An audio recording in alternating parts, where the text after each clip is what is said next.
নমস্কাৰ মৰমৰ অকণিহঁত মই বৰ্ণালী শইকীয়া বাইদেউ পুনৰ আহিলো তোমালোকৰ মাজলৈ আজি মই লৈ আহিছো তোমালোকৰ ঝংকাৰ পাঠ্যপুথিখনৰ 10 নম্বৰ অধ্যায়ৰ 7 নম্বৰ অংশটি আহাচোন এই অংশটিত কিনো আছে চাও প্ৰথমতে আছে শুনো আহা ইয়াতে কিছুমান শব্দ লিখি থোৱা আছে দেখা পাইছানে এই শব্দবোৰ মই পঢ়ি গৈছো তোমালোকে শুনাচোন তাৰ পাছত তোমালোকে কি কৰিবা পঢ়িবৰ কাৰণে যত্ন কৰিবা আহাচোন শুনি যোৱা মই পঢ়ি যাওঁতে কেনেকৈনো মই উচ্চাৰণ কৰিছো প্ৰথমতে আছে লুপ্ত তাৰ পাছত সুপ্ত সপ্তম দীপ্তি শব্দ জব্দ শংকৰাব্দ শকাব্দ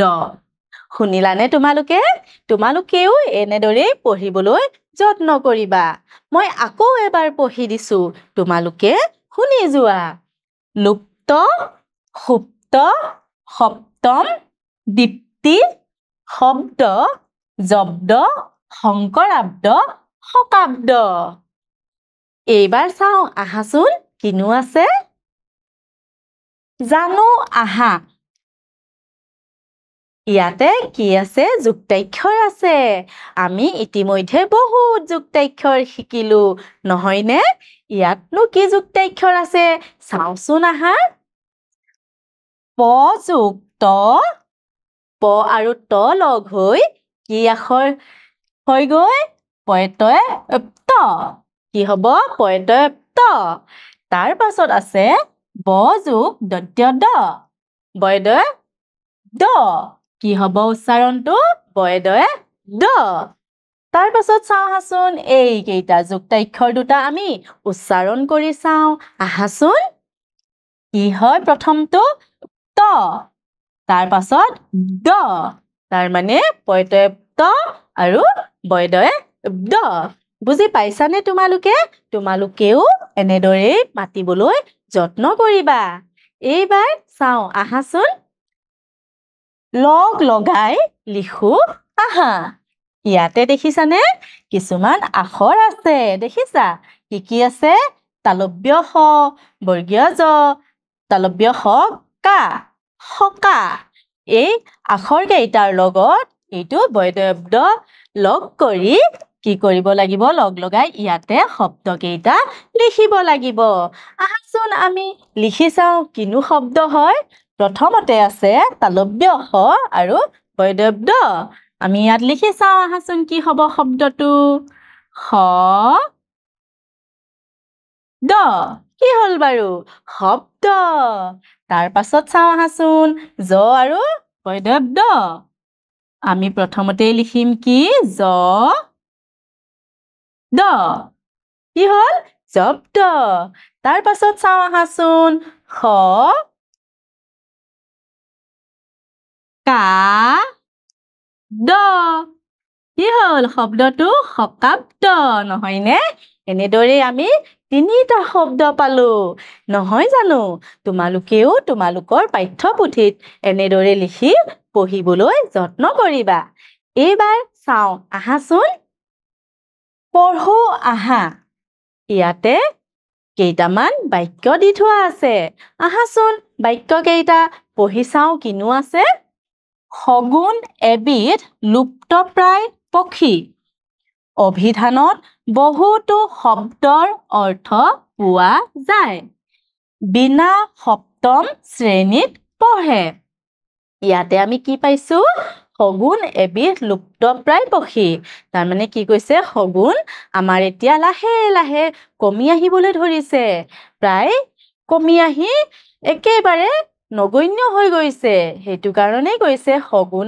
এবিধ লুপ্তপ্ৰায় পক্ষী অভিধানত বহুতো শব্দৰ অৰ্থ পোৱা যায় আমি যদি কেতিয়াবা কিছুমান শব্দৰ অৰ্থ বিচাৰি নাপাওঁ তেতিয়া আমি অভিধানখন মেলি চালে সেই শব্দটোৰ অৰ্থ বিচাৰি পাম তাৰ পাছত কৈছে বিনা সপ্তম শ্ৰেণীত পঢ়ে নহয়নে ইয়াতে চোৱাচোন তোমালোকে আমি যে পাই আহিছিলো যুক্তাক্ষৰ কেইটা আছে চোৱাচোন ইয়াতে এইটো দেখিছানে লুপ্তপ্ৰায় শব্দটোত প্ৰত্যয়টো আছে আৰু ক'ত আছে চাওঁ আহাচোন এইটো চোৱা প্ৰত্যয় দ আৰু ক'ত আছে বাৰু এইটো প্ৰত্যয় ত আমি এই যুক্তাক্ষৰ কেইটা পাই আহিছো চিনি পাইছানে তোমালোকে এনেকৈ তোমালোকে পঢ়িবলৈ যত্ন কৰিবা এইবাৰ চাওঁ আহাচোন কিনো আছে তলত দিয়া যুক্তাক্ষৰবোৰ থকা দুটাকৈ শব্দ লিখা ইয়াতে আমাৰ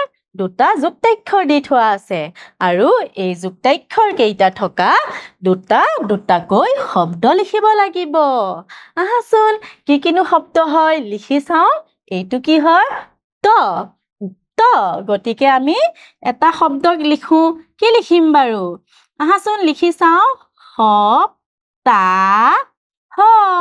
সপ্তাহ নহয়নে এটা শব্দটো পালো আৰু এটা শব্দ কি হ'ব বাৰু কোৱাচোন মই এটা লিখি দিছো তোমালোকে চোৱাচোন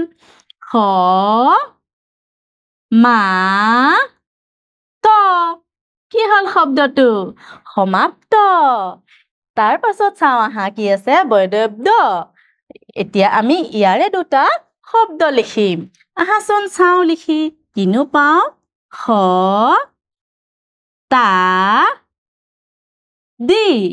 শতাব্দী নহয়নে আৰু এটা শব্দ লিখো আহাচোন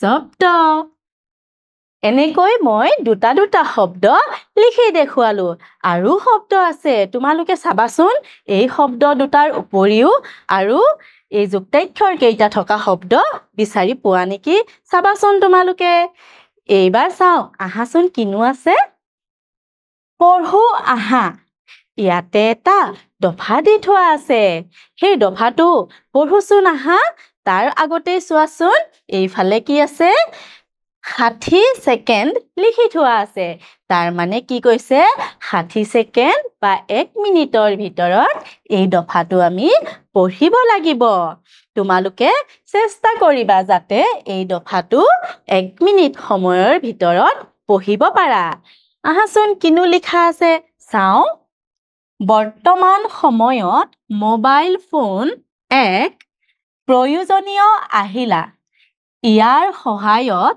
আমি দূৰ-দূৰণিৰ মানুহৰ সৈতে কথা পাতিব পাৰোঁ গান শুনিব আৰু ছবি তুলিব পাৰোঁ ইণ্টাৰনেট ব্যৱহাৰ কৰি দেশ বিদেশৰ কথা জানিব পাৰোঁ তোমালোকেও পঢ়িবলৈ যত্ন কৰিবা এইবাৰ চাওঁ আহাচোন কি আছে কিন্তু মোবাইল ফোনৰ অধিক ব্যৱহাৰে আমাৰ চকুৰ বৰ ক্ষতি কৰে মগজুৰো ক্ষতি কৰিব পাৰে সেয়ে ডাঙৰৰ অনুমতি লৈহে প্ৰয়োজন অনুসৰি ইয়াক ব্যৱহাৰ কৰা উচিত এই দফাটোত কি কৈছে যে মোবাইল ফোন আজিকালি আমাৰ বৰ প্ৰয়োজনীয় আহিলা প্ৰতিটো ক্ষেত্ৰতে আমাক মোবাইল ফোনটো দৰকাৰ হয় কিন্তু কি কৈছে মোবাইল ফোনটো যদি আমি বেছিকৈ ব্যৱহাৰ কৰো তেতিয়া কিন্তু আমাৰ ই ক্ষতি কৰিব বিশেষকৈ তোমালোকে বেছিকৈ ব্যৱহাৰ নকৰিবা কিয় নকৰিবা কাৰণ বেছিকৈ যদি তুমি মোবাইল ফোনটো চাই থাকা বা ব্যৱহাৰ কৰা তোমাৰ চকুৰ ক্ষতি হ'ব লগতে কি হ'ব মগজুৰো ক্ষতি হ'ব তোমালোকৰ পঢ়া-শুনাৰ প্ৰতি মনটো কমি যাব সেই কাৰণে তোমালোকে কি কৰিবা যেতিয়া চাব মন যায় মোবাইল ফোনটো ডাঙৰৰ অনুমতি লৈহে চাবা বা যদি তোমালোকক ডাঙৰ সকলে চাব মানা কৰে তোমালোকে চাবৰ কাৰণে জিদ নকৰিবা এইবাৰ চাওঁ আহাচোন কিনো আছে পঢ়ো আহা আকৌ আমাক পঢ়িব দিছে আহাচোন পঢ়ি চাওঁ কিনো আছে বৰদিন কি যে শুভ দিন সকলোৱে মিলি পাতো যীশুৰ জন্মদিন তাৰ পাছত চাওঁ আহাচোন বৰদিন যীশুৰ উপজা দিন বৰদিনত সমূহীয়া উপাসনা কৰা হয়। বৰদিনত ইজনে সিজনৰ কুশল কামনা কৰে।